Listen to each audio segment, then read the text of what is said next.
আলহামদুলিল্লাহ, আল্লাহ রাব্বুল আলামিনের অনেক শুকর যে তিনি আমাদেরকে নবী মুহাম্মদ সাল্লাল্লাহু আলাইহি সাল্লামের উম্মতের মধ্যে শামিল করেছেন।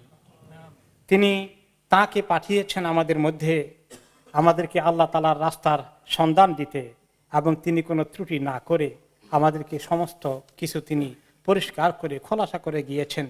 সহিহ আকীদা, শরীয়তের সুন্দর রাস্তাগুলো, সুন্নত তরিকা পরিষ্কারভাবে বয়ান করে গেছেন, এবং তিনি দিনকে মোকাম্মল করে দায়িত্ব পালন করার জন্য আল্লাহ তাআলা ওনাকে সুযোগ দিয়েছেন। আল্লাহ তাআলা কোরআনের আয়াত নাযিল করেছেন যে তিনি এই দিনকে কমপ্লিট করে দিয়েছেন। তার অর্থ হচ্ছে এই দিনের মধ্যে নতুন করে কোনো কিছু সংযোজন করার, অ্যাড করার, একটু যোগ করার কোনো সুযোগ আর নেই। এবং যে ব্যক্তি এই দিনের মধ্যে কোনো আচার অনুষ্ঠান, কোনো ইবাদতকে নতুন করে যোগ করে, অ্যাড করে, সেই ব্যক্তি বিদআত করে। আর যে বিদআত করে, এই বিদআত আল্লাহ তাআলা রদ করে দেন, মারদুদ করে দেন। আল্লাহ তাআলা এই বিদআতের কোনো আমলকে, কোনো ইবাদতকে আল্লাহ কবুল করেন না।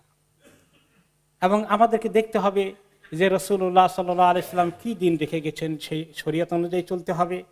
এবং তিনি বলে গেছেন, আমাকে আমার সুন্নতকে অনুসরণ করো, আমার তরিকাকে অনুসরণ করো, আমার খোলাফায়ে রাশিদিনের তরিকাকে অনুসরণ করো, সাহাবায়ে কেরাম।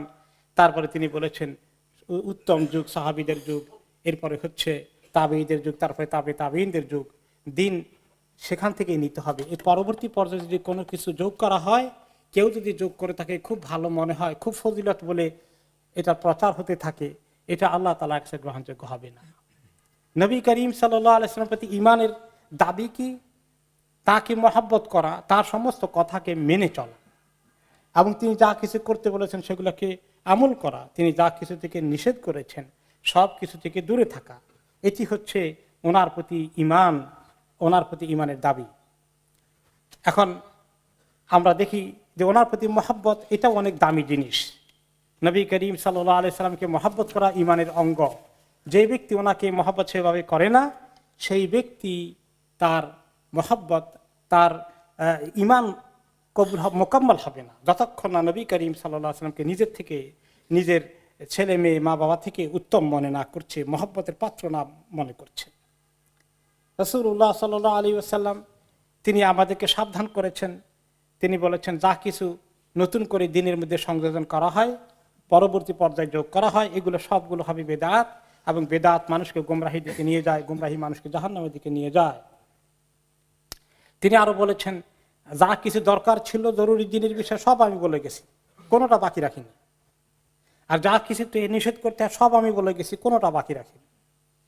হুযায়ফা ইবনে ইয়ামান রাদিয়াল্লাহু আনহু বলেছেন, যত এরকমের ইবাদত আছে, কোন ইবাদত যদি মানুষ সাহাবীরা না করে থাকেন, তাহলে এইরকম কোন ইবাদত কেউ আবিষ্কার করলে সেটা কোনোদিন আল্লাহ তাআলার কাছে কবুল হবে না। ওই ইবাদত কেউ যেন না করে।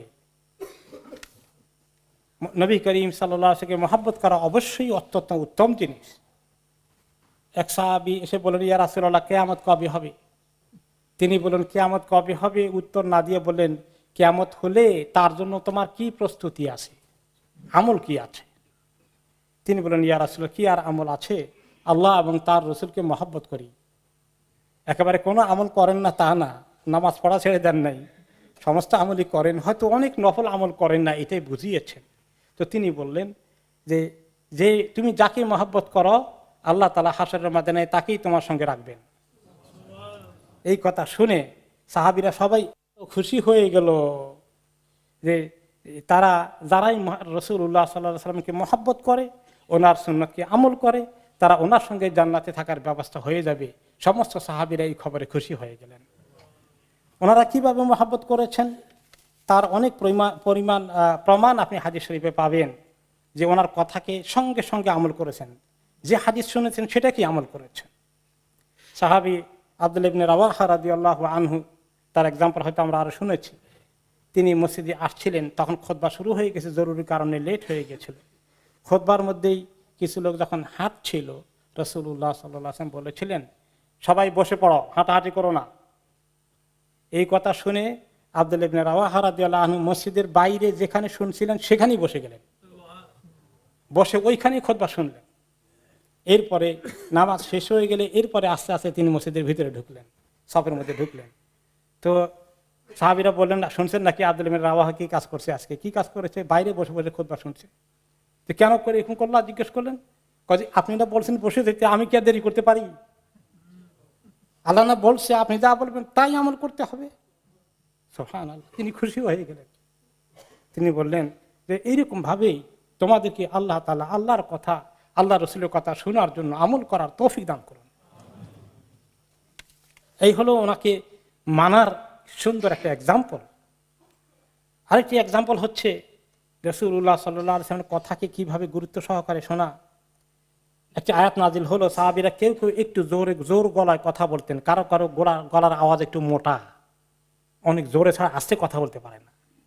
তো নবী করিম সাল্লাল্লাহু আলাইহি ওয়াসাল্লাম মজলিসে বসলে ওনার সামনে থাকলে যেন আস্তে কথা বলে, জোরে না কথা যেন না বলে। আল্লাহ তাআলা আয়াত নাজিল করলেন, শোনো তোমরা কখনো নবী করিম সাল্লাল্লাহু আলাইহি ওয়াসাল্লামের গলার উপরে, স্বরের উপরে, আওয়াজের উপরে যেন তোমাদের আওয়াজ উপরে না যায়, খবরদার, তাহলে তোমাদের সমস্ত আমল বরবাদ হয়ে যাবে, তোমরা টের পাবা না, তার মানে নিশ্চিত জাহান্নাম হয়ে যাবে। এই কথা শোনার পরে সাবিত ইবনে কাইস নামে এক সাহাবী ছিলেন, ওনার গলার আওয়াজ ছিল অনেক মোটা, উনি আস্তে কথা বলতেই পারেন না। এখন উনি এই আয়াত শুনে মনে করলেন এই আয়াত বোধহয় আমাকে নিয়ে নাজিল হয়ে গেছে। তিনি আর রাসূলুল্লাহ সাল্লাল্লাহু আলাইহি ওয়াসাল্লামের সামনেও আসেন না, কাছেও আসেন না, দূরে থেকে নামাজ পড়ে আবার চলে যান ঘরের মধ্যে। সারাদিন ঘরে বসে বসে কাঁদতে থাকেন, শুধু কাঁদছেন। আর নবী করিম সাল্লাল্লাহু আলাইহি ওয়াসাল্লাম দেখেন অনেক দিন। তিনি খবর পাঠালেন, কি হয়েছে দেখো তো সাহাবীদের, তাকে দেখি না কেন। গেল, সেখানে খবর নিল, বলল যে আর কি দেখবা আমাকে, আমি তো হালাক হয়ে গেছি, বরবাদ হয়ে গেছি, আমার তো জাহান্নাম ছাড়া গতি নাই। কি হয়েছে? যে আল্লাহ তো নিষেধ করেছেন আল্লাহ নবীর আওয়াজের উপরে যেন আওয়াজ না উঠে। আমি যে কতদিন কথা বলেছি, আমার গলার স্বর মোটা, ওনার আওয়াজের উপরে কতদিন আমার আওয়াজ উঠে গেছে, আমার কি কোনো গতি আছে? আর আমার কি কোনো উপায় আছে? তখন তিনি বললেন, এই খবর শোনার পরে নবী করিম সাল্লাল্লাহু আলাইহি ওয়াসাল্লাম ওই সাহাবীকে আবার পাঠান, বলো সাবেতকে, তাকে সুসংবাদ দাও, এটা তো তার দোষ নয়, হয়তো তার গলার আওয়াজ একটু মোটা, অনিচ্ছাকৃত হয়ে গেছে, সে ইনশাআল্লাহ জাহান্নামী নয়, সে ইনশাআল্লাহ জান্নাতি হবে। এরপরে গিয়ে সাহাবী স্বাভাবিক হয়েছেন এবং রাসূলুল্লাহ সাল্লাল্লাহু আলাইহি ওয়াসাল্লামের কাছে এসেছেন। এরপরে ওনার কথা না শোনার আমরা কি পরিণাম হতে পারে, ওনার সুন্নতকে অনুসরণ না করা, তিনি যে নির্দেশ দিয়েছেন সেটাকে ফলো না করার কি কঠিন শাস্তি হতে পারে। একবার এক লোক ওনার সঙ্গে খাওয়া দাওয়া করছিল, মুনাফিক কিসিমের লোক হবে নিশ্চয়ই, ভালো ইমানদার হবে না। সে বাম হাতে খাচ্ছিল। রাসূলুল্লাহ সাল্লাল্লাহু আলাইহি ওয়াসাল্লাম বললেন, বাম হাতে খেও না, ডান হাতে খাও। লোকটা বলল, একটু অহংকার করে জবাব দিল, আমার এটা অভ্যাস না, আমি পারি না। এই নয় যে সে বাম হাতে, কিছু কিছু লোক আছে যারা ন্যাচারালি ডান হাতে খেতে পারেন না, ডান হাতে কিছু ধরতেও পারেন না, তাদের ডান হাত কাজ করে না, এটা ওই লোকটা ওইরকম ছিল না। যাদের ন্যাচারালি, তাদের ব্যাপারে আল্লাহ মাফ করে দিবেন। এই লোকটা ইচ্ছা করলে পারতো, কিন্তু তার অভ্যাস হয়ে গেছে বাম হাতে খাওয়ার। এখন আমাদের সমাজে দেখবেন অনেকে বাম হাতে পানি খায়, বাম হাতে চা খায়, এটা মানে যেন এটাই অভ্যাস হয়ে গেছে, অথচ তারা ডান হাত ব্যবহার করতে পারে। তো এইরকম লোকটা তাকাব্বর করে বললো যে না, আমার এটা প্র্যাকটিস নয়, আমি পারি না। তখন নবী করিম সাল্লাল্লাহু আলাইহি ওয়াসাল্লাম বললেন, লাস্তাতা, তুমি আর পারবা না। এরপর থেকে সেই লোকটি তার ডান হাতকে আর কোনোদিন উপরে উঠাইতে পারেনি, প্যারালাইজড হয়ে গেল। তো আল্লাহ এবং তার রাসূলকে না মানার কি শাস্তি হতে পারে, এটা হলো ওনার সঙ্গে আমাদের সম্পর্ক। এই যে মহব্বতের সম্পর্ক সাহাবীরা দেখিয়েছে, এই মহব্বতের সম্পর্ক অন্তর দিক থেকে যেমন আসবে, সব কিছুর ঊর্ধ্বে নবী করিম সাল্লাল্লাহু আলাইহি ওয়াসাল্লামের মায়া মমতা নিজের ছেলে মেয়ের চেয়েও বেশি। আবার বাস্তবে নিজেদের আমলের মধ্যে নবী করিম সাল্লাল্লাহু আলাইহি ওয়াসাল্লামের প্রত্যেকটি কথাকে অক্ষরে অক্ষরে পালন করার জন্য, না এই ব্যাপারে আরেকটা মতামত আছে, না এই ব্যাপারে তো আরো বিভিন্ন মত আছে, এইরকম কথা বলে সঙ্গে সঙ্গে রিয়াকশন দেখানো কিন্তু ঈমান হারা হওয়ার লক্ষণ হয়ে যায়। এখন আমাদের সমাজে কিছু লোকে মহব্বত দেখায় রবিউল আউয়াল মাস আসলে, 12 তারিখে নবী করিম সাল্লাল্লাহু আলাইহি ওয়াসাল্লাম জন্মদিন, ঈদে মিলাদুন নবী। ইসলামের মধ্যে ঈদ কয়টা? 2টা। 3 নম্বর ঈদের কোনো সুযোগ আছে? এটাকে সাহাবারা 3 নম্বর ঈদ মেনেছেন? সাহাবারা জীবনে কোনোদিন ঈদে মিলাদুন নবী পালন করেছেন? সারা জীবন ওনাদের জীবনে নবী করিম সাল্লাল্লাহু আলাইহি ওয়াসাল্লাম মায়া মমতা ছিল, একদিন নয়, একদিনের আচার অনুষ্ঠান করে ওই দিন খুব করে মিষ্টি জিলাপি খাইতে হবে, খুব একটা মানে আনুষ্ঠানিকতা পালন করতে হবে। আবার কেউ কেউ মনে করেন এটা যদি জরুরি না হয়, গুরুত্বপূর্ণ না হয়, তাহলে কি রাষ্ট্রীয় ছুটি ঘোষণা করা হয় নাকি? রাষ্ট্রীয় ছুটি, রাষ্ট্রের মধ্যে ইসলাম কোন জায়গায় আছে? সব তো উল্টো পাল্টা। যেটা ইসলামের দরকারি জিনিস সেটা নাই, আর যেটা বেদাত সেটা নিয়ে ঢুকে দিয়েছে রাষ্ট্রের ভিতরে। কাজে রাষ্ট্র কোনো দলিল না, দলিল হলো আল্লাহ এবং তাঁর রাসূল সাল্লাল্লাহু আলাইহি ওয়াসাল্লাম, সাহাবায়ে কেরাম কিভাবে করেছেন।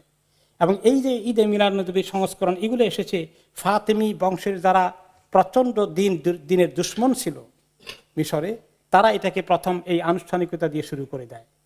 পরবর্তী পর্যায়ে না জেনে না বুঝে লোকেরা এটাকে ফলো করা শুরু করেছে। আমাদের উপমহাদেশে এই কালচারগুলো, এই দিনের আনুষ্ঠানিকতা, এর শরীয়তে কোনো ভিত্তি নাই। এই সবগুলোর ব্যাপারে নবী করিম সাল্লাল্লাহু আলাইহি ওয়াসাল্লাম বলেছেন, এগুলো যেই ব্যক্তি করবে এগুলো বেদাত, যে বেদাত করবে সে তার বেদাত তাকে জাহান্নামে নিয়ে যাবে। কাজেই এই সমস্ত বিষয় থেকে সাবধান।